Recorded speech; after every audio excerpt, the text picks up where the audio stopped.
They basically want to treat ICE as more unaccountable than the U.S. military was when it was occupying Iraq and Afghanistan. This is actually the fascist imperial boomerang coming back harder. All right, chat, let's watch the new CIA Harris. Officials are going to unveil new legislation to stop ICE agents from wearing masks to conceal their identities, identify themselves. To identify themselves. Is that the issue here, that we're just upset about the masks? Why? Why is this happening? Why does ICE wear masks? I spent a long time looking into this. I dug into court filings, budget documents, police reports. I tracked what the government is saying and what they're leaving out. I watched hundreds of citizen videos of ICE operations to map trends in what ICE agents are doing out there and how they are using masks to do it. And then I saw this video. That's from ICE killing a local mom in Minneapolis in her car. And it's made this question, why masks, even more important. Because this incident is just the tip of the iceberg.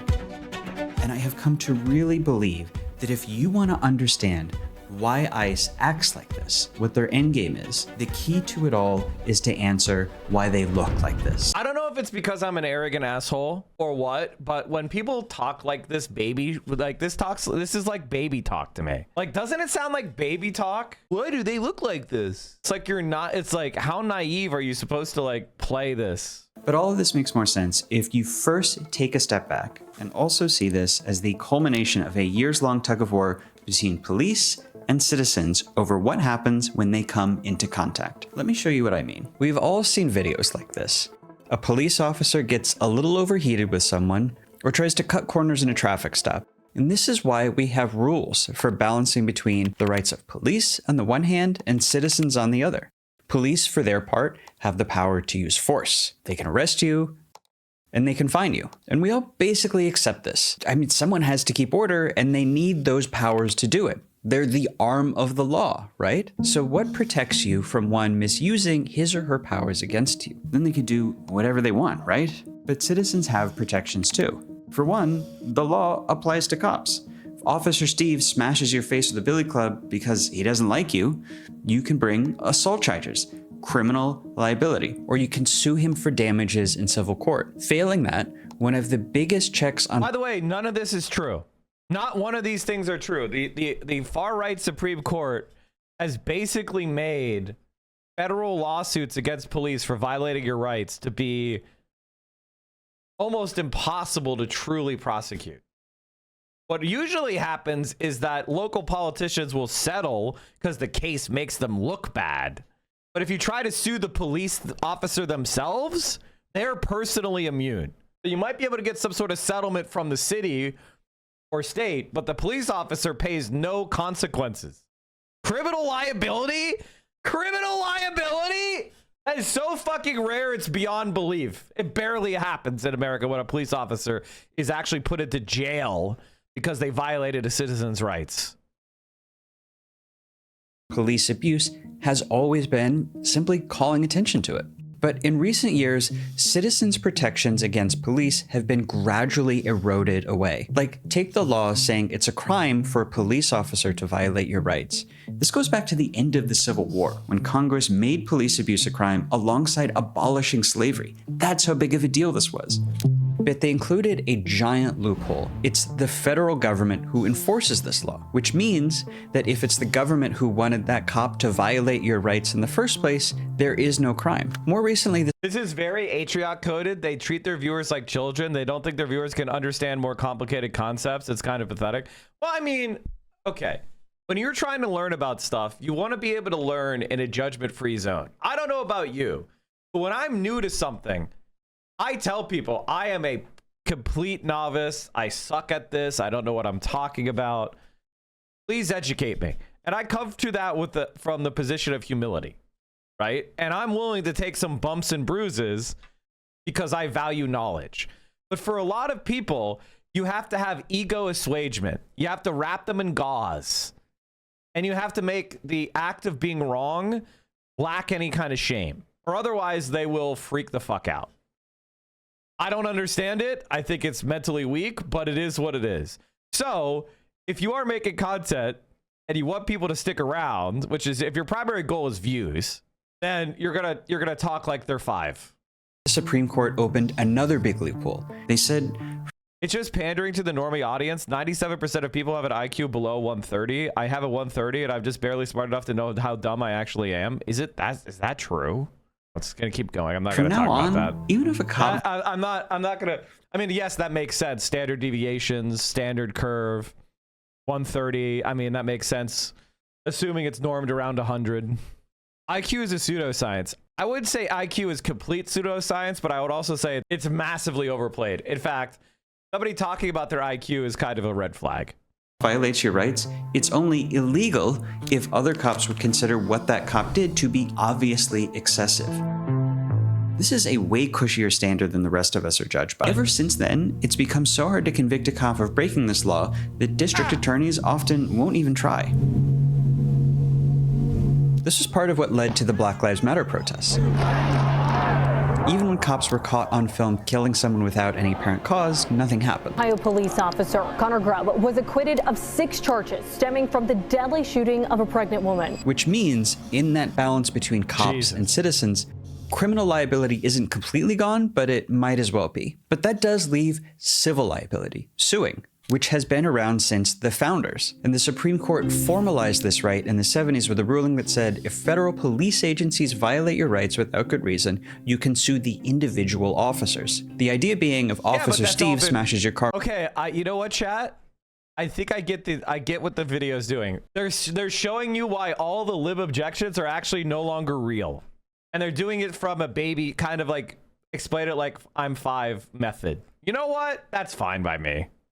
Windows for fun or tases you because he doesn't like your politics, you can at least make him pay you damages, like as a deterrent. And this held for a long time, this balance. Until very recently, and you may have missed this, the Supreme Court blew it up. They even said, we basically think this right should never have existed in the first place. So they mostly killed it. And what all this means is now, as a result of that ruling, if a federal law enforcement officer decides to crack your collarbone or, and this is a real thing that Border Patrol did recently, shoot your dog unprovoked, there's not a lot you can do about it except to show the world what they did. You name and shame the officer, you put pressure on his bosses, and maybe that's a kind of accountability. ICE agents, as a part of masking, also conceal their names, their badge numbers, and their agency, which, remember, is illegal. Which means if an ICE agent violates your rights, breaks your ribs, locks you up without justification, grabs your grandmother off the street because he thinks she looks foreign, what can you do? You already can't press charges, you can't sue. Your last option was to name and shame. Unless now you can't because that agent is wearing a mask. Like this DC woman who was charged with felony assault while filming ICE until security footage showed it was actually the agents who had attacked her. Or this reporter who ICE arrested in Chicago for supposedly attacking them, only to release her when it came out that they had just grabbed her for asking too many questions. ICE also tried to blame her for its agents crashing their car, but it came out she was already in cuffs when it happened. There was also this man who was killed by ICE in Chicago. A blood-stained car marking a deadly flashpoint in America's immigration raids. The agents claimed that he attacked them with his car, but footage showed that the agents actually shot him unprovoked while he backed up at a slow walking speed.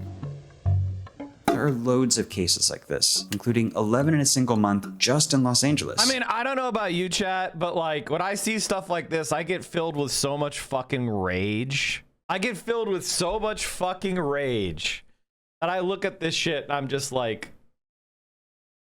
we need to have a national police ombudsman program that creates a national police academy, that creates national police standards. There should be a prosecutor set up that gets a bonus for every time they convict a police officer of a crime. Like, we should create incentives where it's like, if you convict a cop of murder, you get a $250,000 bonus right into your account. Like, I want to have the most aggressive policing of the police that you can imagine. I mean, the police in America get paid like $250,000 a year in big cities. Like, I don't think you guys understand that how much cops are paid in the United States. They are some of the most overpaid people in the entire world. And they have no standards. They don't even need a college degree. They don't even understand what the law is. It's like, why are you paying someone more than you pay lawyers and they don't know the law they're supposedly enforcing? It's fucking insane. And then they retire after like 20 years. So they retire at like 45, 50, and they sit on a pension for 40 fucking years, draining the coffers of the city. It's an absolute joke. Who heads the Department of Homeland Security, sometimes says ICE needs to wear masks because drug cartels have put out bounties on them. Specific officers and agents that have bounties that have been put out on their heads. It's been $2,000 to kidnap them, $10,000 to kill them. They've released their pictures. But she has provided no evidence of those bounties. No one has been able to find any, and it's hard to understand why cartels would do this. Johnny talked about this in his video on ICE, which you should watch. But the agency is mostly targeting non-criminals, and it's actually taking officers off of cartel cases in order to do it. So why would the cartels be mad about that? ICE also says they have to mask because protesters are threatening officers and their families. Let's take a look at the evidence. One officer in Texas who got a harassing phone call, one in Massachusetts whose wife got a threatening Facebook message, one in California whose address got posted online alongside a threat, another in California who got heckled outside his home, some flyers in Portland that said no peace for ICE and showed agents. I mean, maybe I'm an asshole. Maybe I'm an asshole, but I get more threats than this on a daily basis, and I'm a Twitch streamer. Like, I think if you're going to be paid by the government to infringe on people's rights, you need to be able to tank a little bit of criticism. People legitimately scrutinize me more than they do people in Congress. I would say honestly, I think I get more scrutiny personally than the average senator, like United States senator. Like, that's not even a joke. And Hassan is treated like he's a presidential candidate. Faces, and an officer who says he got some trash dumped on his lawn. That's it. That's their evidence. And my point is not to suggest that this is all okay. Threatening anyone is a crime. And some of these people did land in jail. My point is this. 20,000 agents across America, and the worst threats they face are a handful of social media posts that led to nothing and got swiftly punished. That's the epidemic of domestic terrorism forcing ICE to mask up. Look at these videos and tell me who you think is the one in danger.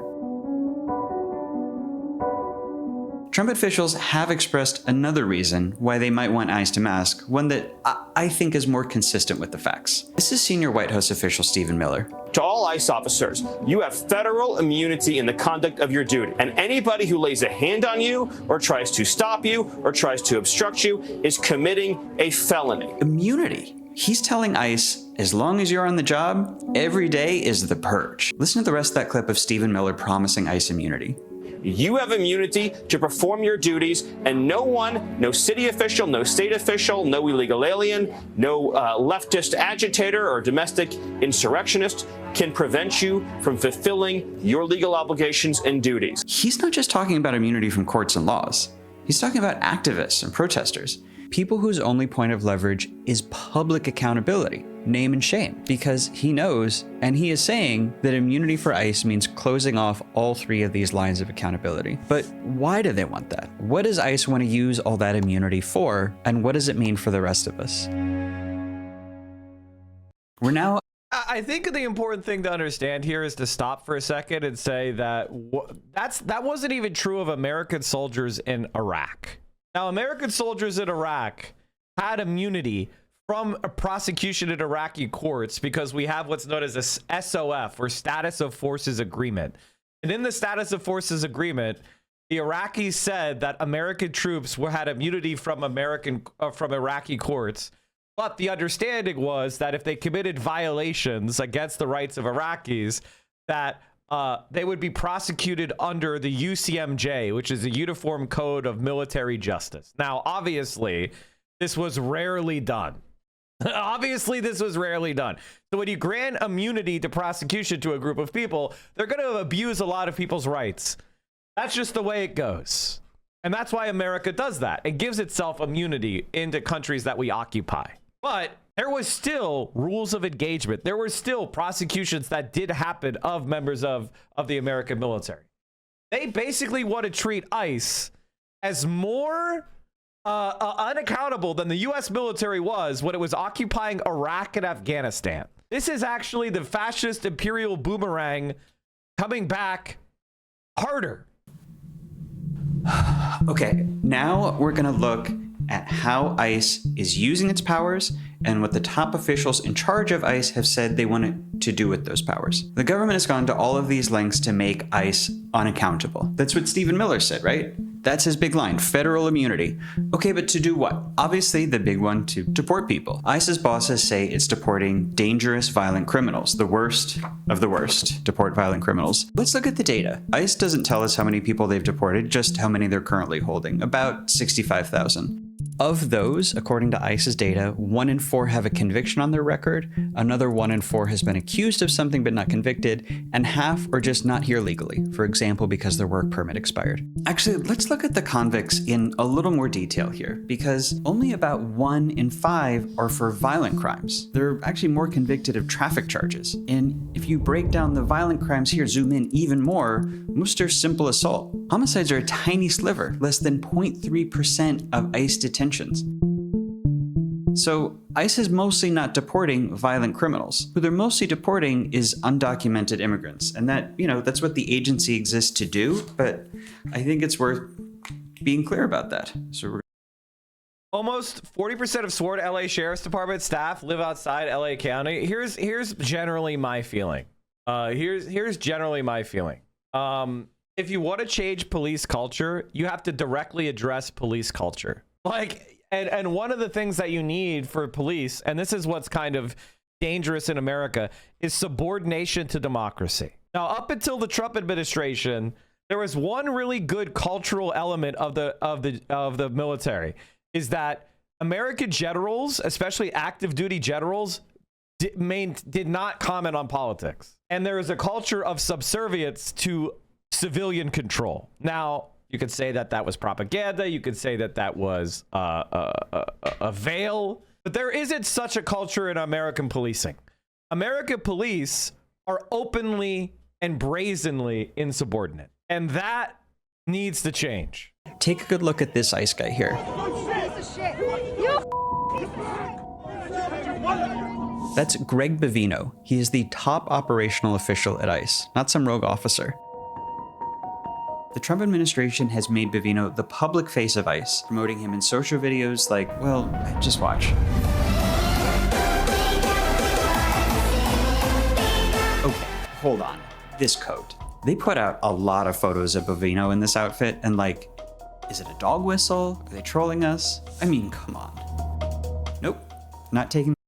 I think one of the things that liberals do is they're like, oh, I'm not taking the bait. So in other words, you're just letting them do it. I think the main problem is that while all of us are outraged, the Democratic Party is complicit, right? It's not about not taking the bait or taking the bait.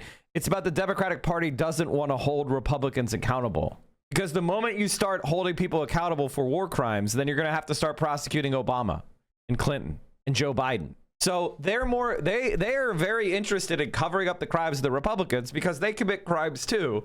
It's just really, it's something I said last night, which is the difference between the Democratic Party and the Republican Party is one of style, not substance. Obama wants to kidnap kids and deport them, but hand them a teddy bear while doing it. And when they build a ICE detention facility in Arizona under the liberals, they want to do a land acknowledgement first about how it's unceded territory before they start filling up the concentration camp.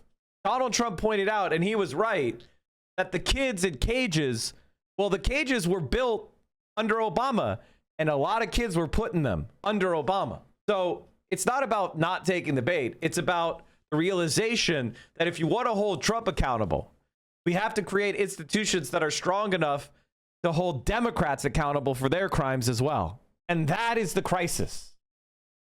That is the problem, is that the Democratic Party is complicit. Here's one infamous case. You might have heard about this.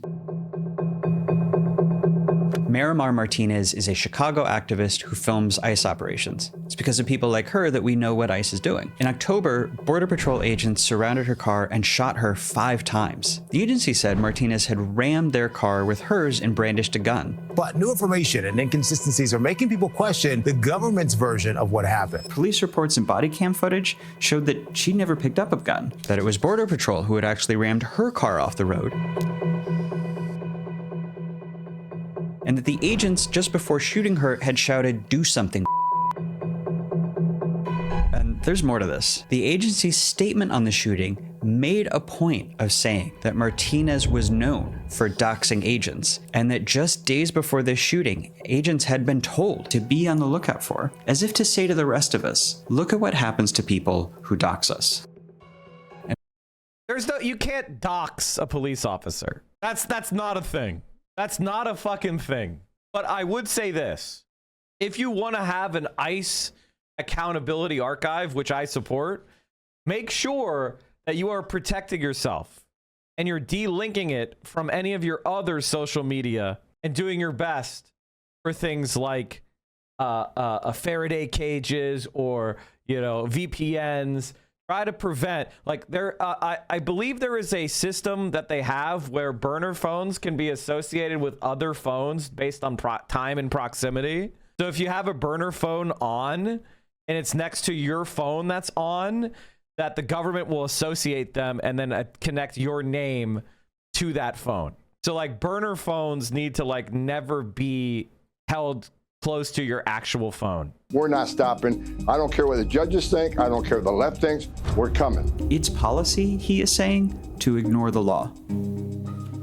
And what are they doing with all this power? They've swept up thousands of people with no charge, no formal record, without saying who they've taken or even where they are. Investigative team says at least 3,000 jailed immigrants have vanished from federal records. In Texas, ICE agents raided a children's birthday party, driving off with 38 adults and 9 children. Nearly a year later, we still don't know what happened to them. So what am I supposed to put on this card? What do you even call this? A local judge who's been demanding— Those are called disappearances, is what you call that.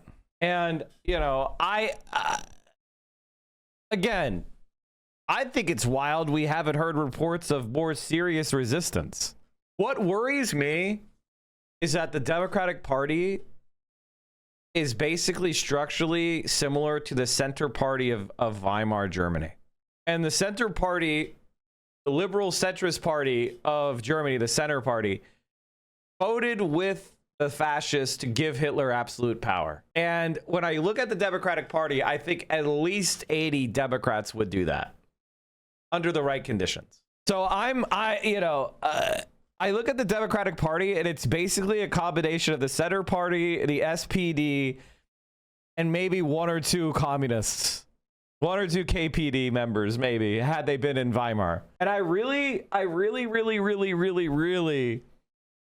have a hard time imagining the Democratic Party standing up to Trump in a crisis.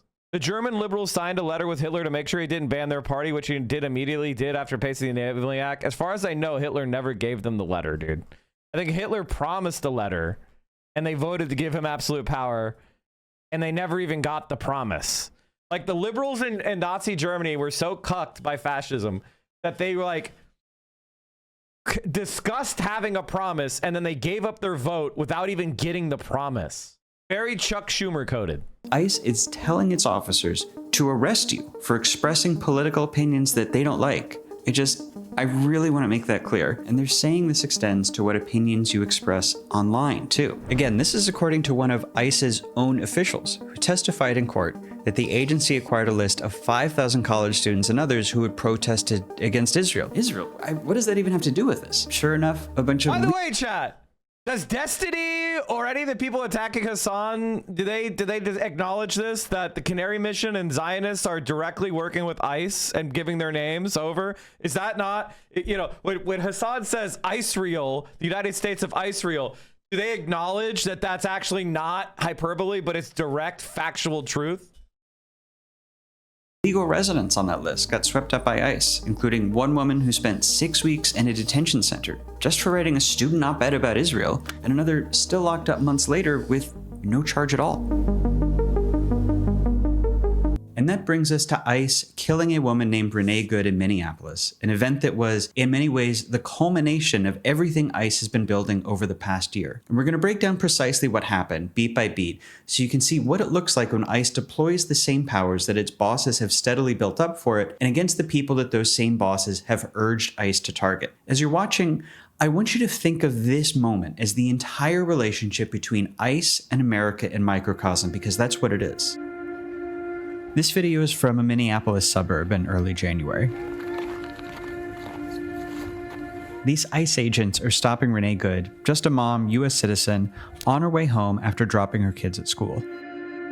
It's easy to understand what happens next if we see it from another angle. This is the same moment you just saw, now from video taken by an ICE agent. Renee answers the agent's commands. That's fine, dude. I'm not mad, boy. Let's go back to the other angle. That ICE agent is about to try to open her door. Okay, back to the second angle. There's the agent about to go for her door in the back. The witnesses said at this point they heard one agent tell Renee to get out of the car, while another agent told her to drive away. Out of the car. Get out of the Okay, back to the wide view. Renee at this point has gotten two contradictory orders. Agents are surrounding her car, so she puts her car in reverse to follow the second order, the one telling her to drive away. You can see the ICE agent recording this on his phone. And notice something here. His phone is in his left hand. Let's rewind a few seconds. His phone at this point was still in his right hand, his dominant hand. And it stayed there while he walked around the car. Let's see if we can find the moment he switches the phone from his right hand to his left. Start here, same moment we just saw, now from the agent's perspective. He's walking around the side of the car. When you come talk to us later. That's fine. U.S. citizen. Okay, here, you see the agent's hand at the bottom of the frame and the camera jumping around. This is the agent moving the phone from his right hand into his left. Renee has been parked this entire time. So why is he moving to his offhand, chat? Why is he moving to his offhand, chat? I think this is where it crosses in the first degree murder for me, because there's no threat here. There's no violence. There's no violation of any law. She taunted him and he made the decision to shoot her. She's told agents she's complying. The agent taking video is to the side of the car and no threat of being run over. And yet, he just did something weird. He freed up his right hand, his gun hand, and he's about to do something else provocative. He crosses in front of the car. He's going out of his way to block this woman in, even though she's done nothing to threaten him. He's now got his hand on his gun. This is something that ICE and Border Patrol explicitly tell its agents not to do. This is an internal Border Patrol document from 2013. It says agents have a history of intentionally putting themselves in the exit path of vehicles to create justification to use deadly force against the driver, to shoot the driver, often just because the agent was feeling frustrated. And it set rules, which are still in force, forbidding agents from shooting at a moving vehicle or standing in front of a suspect's car. But that is exactly what this agent was getting ready to do. Remember, By the way, 10-year veteran of ICE. 10-year veteran of ICE, hired during Obama's administration, and yet he's doing exactly what is illegal. He's lining himself up to do a cold-blooded murder of an American citizen, and he still hasn't been arrested. I want to repeat that again. The killers of Renee Good and Alex Peretti have not been arrested or charged with anything. Again, Democrats control almost every piece of elected office in Minnesota. Where are the prosecutions? Why is the murderers still at large? Why are they still on the force? As far as I know, they've never even been put on administrative leave. Renee gets contradictory orders from ICE telling her to both get out of the car and drive away. Out of the car. Get out of the car. Her friend tells her to drive away. Get out of the car. She backs up a few feet. It's clear from this angle. The ICE agent is now to the side of the car, out of danger. But By the way, this is an ICE car right here. This is an ICE vehicle. Now, it's an unmarked civilian vehicle blocking traffic. So it's forcing her. She can't just go quickly, easily, and leave the area and stop. She is now blocked in, and so she has to maneuver around the ICE vehicle. Agent draws his gun and steps to the left as Renee turns the wheels to the right, away from the agents, and starts to drive. Because she has to kind of go that direction because they left their car door open, blocking as much of her path of travel as possible. 3 times. One goes through the windshield, and the other 2 through the driver's side window. They hit Renee in the face, chest, and arm, killing her.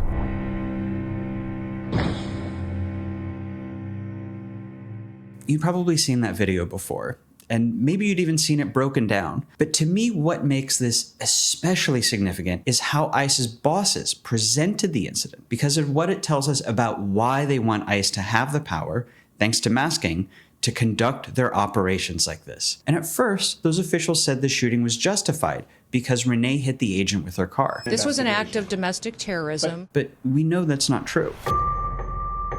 That actually the agent readied his gun hand when Renee was parked and complying with orders, then put himself in front of her car to block her in. And when she tried to safely drive off, he shot her to death. So Trump officials pivoted and said she was a domestic terrorist not for assaulting agents, but on these grounds. You know, if you look up the definition of terrorism, is there violence? Is there threat of violence based on an ideology that wants to change the way the government does what we do? If you look up the definition of terrorism, it certainly can fall within that. In other words, she was a terrorist because she might have disagreed with Trump's politics. And when Trump was asked whether ICE was right to use deadly force, he said yes, for this reason. The woman and her friend were highly disrespectful of law enforcement. You saw that? State officials tried to investigate her death as a possible murder, but the FBI blocked it, and instead investigated Renee for ties to supposed activist agitators. And Vice President J.D. Vance said, by the way, chat, the FBI agents were happy to go along with that. It's very important that you understand that. The FBI is the secret police. We already had one. we have so many secret fucking polices. It's like, how many more do we need?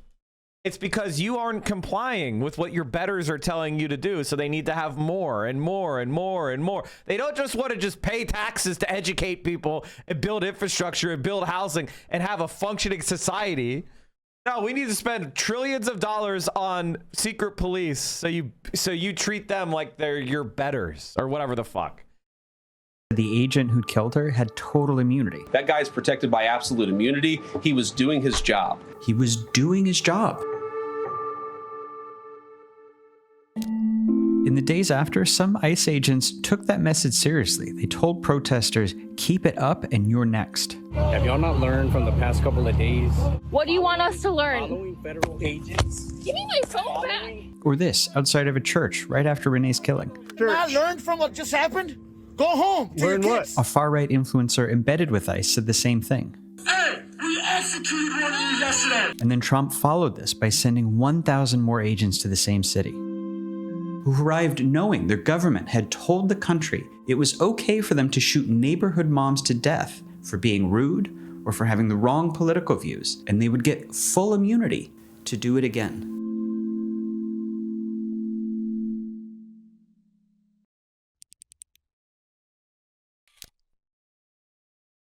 I mean, I think he's completely correct. And so now we're asking ourselves, what are you going to do about it? What are you going to do about it? And obviously, none of us wants to engage in violence. It's not something that human beings like doing. And as you know, chat, I follow the law here. If you're a law follower, put Peepo Smile in the chat.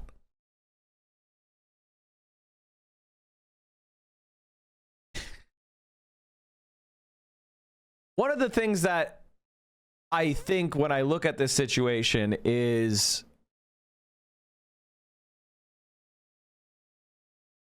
how much can we accomplish through legal means and how much can only be accomplished through illegal means? And right now we're on the precipice. If we haven't crossed the Rubicon, we're wading into its waters. And I believe that if that's the conditions that we're in, we need to be made ready. So that means following all appropriate laws, get yourself a gun, practice with it, start going to the gym. If you haven't been already, now is the time to try to get in shape. No more procrastinating. You need to have a community of people and a group, an organized group of people that you're a part of. All this has got to go wrong right now. We have to do better. And we have, like, no more procrastinating. Now is the time to get involved. Some of the states where ICE is deploying are advancing laws to require ICE agents to identify themselves. Here's California Governor Gavin Newsom. If you're going to go out and you're going to do enforcement, provide an ID. Tell us which agency you represent. Provide us basic information that all local law enforcement is required to provide. The Trump administration says that they will ignore these laws and might even arrest state officials who pass them. I want to come back to this. Call their bluff. And I'll tell you why it's a bluff. Because First of all, the GOP is unpopular. They don't have a mandate. They don't have a pretense. They're unpopular. Second, the moment anybody starts escalating this shit against Donald Trump, the economy fucking crashes. And Donald Trump's approval rating goes into the teens. And people are going to be abandoning the Republican Party immediately. They don't have any space. They don't have it. Already Trump has pissed off the Europeans and Canadians and Mexico. What allies does the United States have that are going to rush in to defend Trump? Tell them, fucking call their bluff. Call their fucking bluff. So the military will be mutinying. But the Democrats are born cuckolds. And they won't. So they're going to let Trump continue to infringe on our rights. Personally, I think we have to lay the groundwork for resistance before we pull the trigger. But if you're Gavin fucking Newsom, you have enough power as it is to be like, no, you're going to follow the law and listen to the courts, or we're going to impound federal money. We're not going to pay any money to the feds. No income taxes for any Californian. Force the issue. Every time they attack someone who films them, it's an admission that regular people do still have some power over them. They're afraid of these videos. They're afraid of you seeing what they're doing. Which is why, whatever you think of immigration, whoever you voted for, if you value your rights and freedoms, if you don't want the government to be able to send some mass goon to shove you into a van because the powers that be don't like your politics, then one thing that you can do, as simple as it sounds, is to keep watching. The one thing that I ask you, chat, is you now no longer have an excuse for being surprised.